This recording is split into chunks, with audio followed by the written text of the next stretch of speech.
Please get up for dinner, Dennis Miller! I'll sell this to you for $500. Okay. Thank you guys so much for coming out and being here. We appreciate it. Thank you so much, because I like doing this. This comedy is what I do. It's doesn't pay the bills. My day job, though, is I'm a volunteer book reader at Boston Public Schools.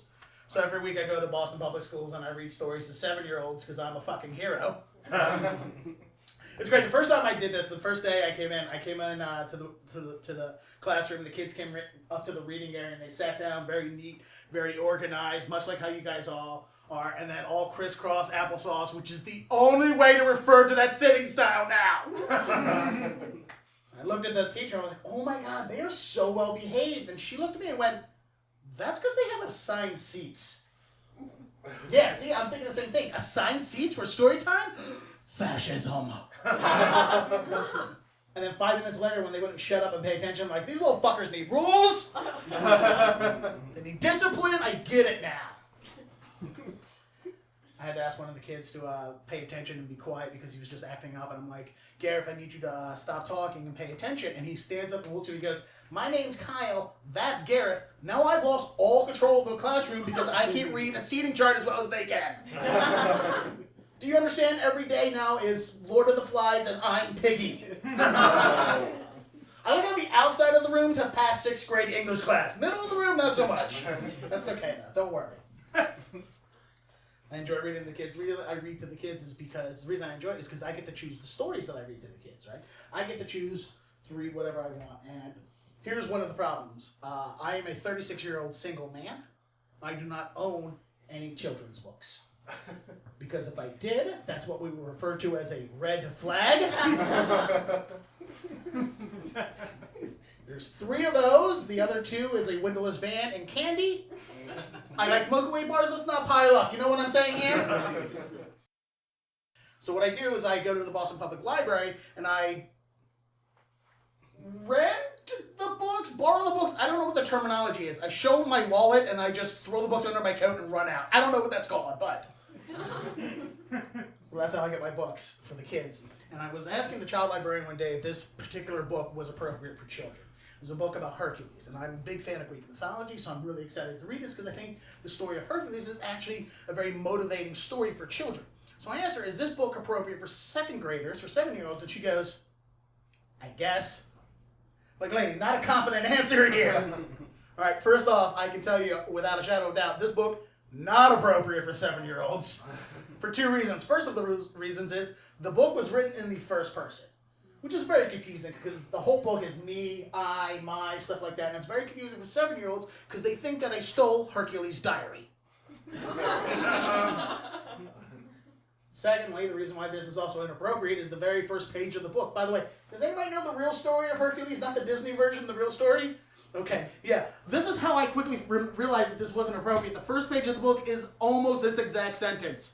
So my father Zeus raped my mother, and then his wife Hera, yay, infidelity, sent 2 snakes to kill me on the day I was born. But I killed them instead. That's the opening of the book. Like, the only thing more inappropriate at this point is Mr. Lincoln Goes to the Theater. All right, more of you passed 4th grade history class. All right. Big round of applause for the Rhodes Scholars in the room.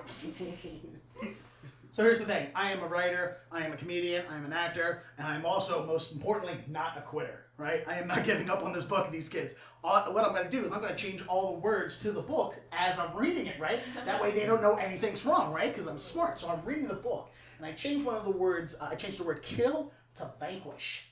Huh? So I'm reading it. Now here's the problem. None of the kids know what vanquish means. Because none of the kids in the room have been playing Dungeons & Dragons from age 13 till earlier this afternoon. So when the kid stands up and he goes, Mr. Dennis, what does vanquish mean? And I'm like, Kyle, well, vanquish means, it means the defeat. Right? And he looks at me with no irony in his face whatsoever and goes, you mean like these feet? I'm like, put your shoes back on, Kyle!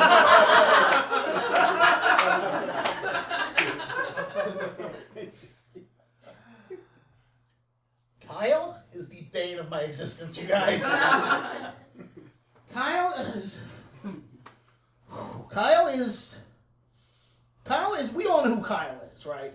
Like, and I don't mean by name, like, everyone here had a Kyle growing up, and I don't mean by name, although some of you probably did have Kyles in your classes growing up, because there's a lot of white people in here, but Kyle is the energetic kid. He's the rambunctious kid. Like, he's the kid that's always got something to say. He's always a smart aleck, right? Like, every time I read a book to the class, Kyle goes, Mr. Dennis, I've already read this book before. I'm like, that's great, Kyle. Don't spoil the Red Wedding for anyone, okay? I love how more people have HBO than they do Lord of the Flies. That's...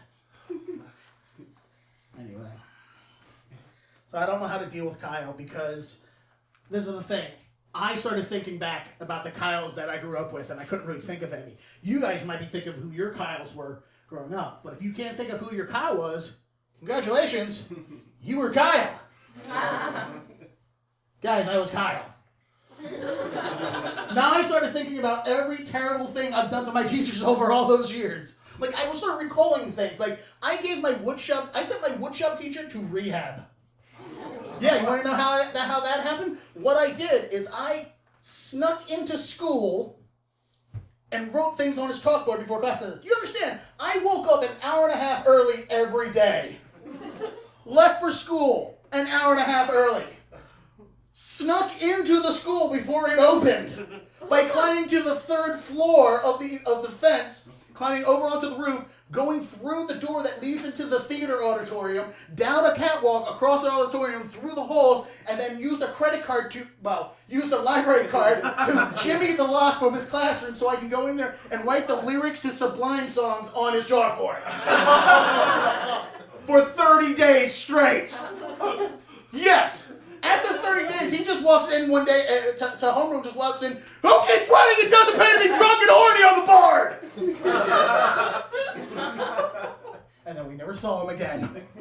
In my defense, he had the drinking problem before he met me. So, it's not even the worst. The worst thing I did is I gave my creative writing teacher an aneurysm. I went to a very weird school, you guys. Anyway, all right, how do I break the brain of a poet? Well, let me tell you. What you do is you remove the hinges from her door without having to open the door.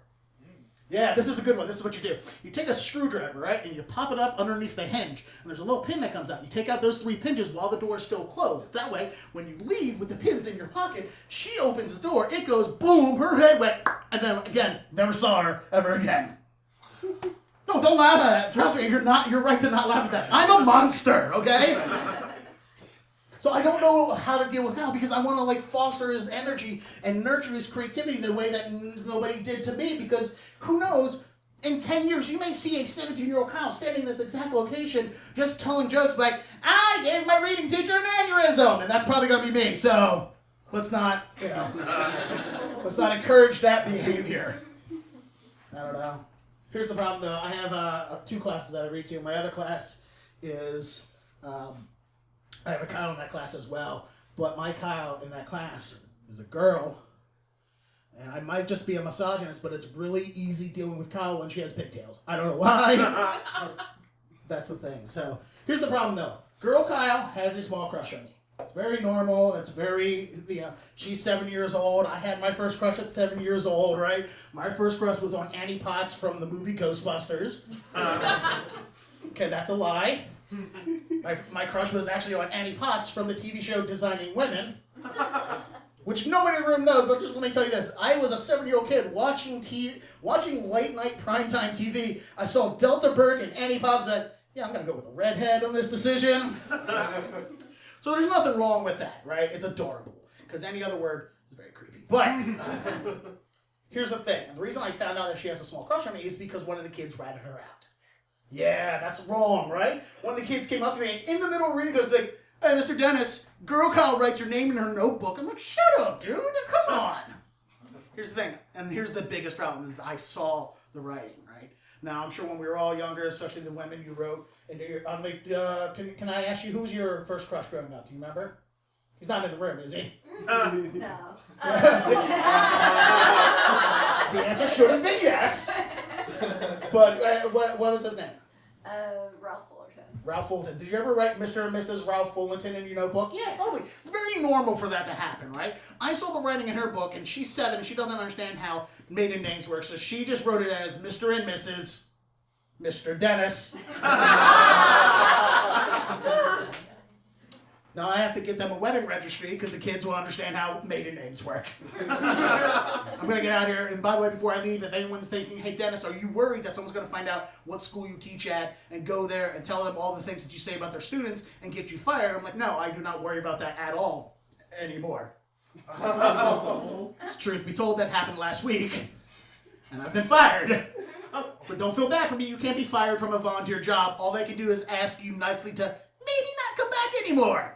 So I go home and nap now. So yay me! Guys, thank you so much for being here.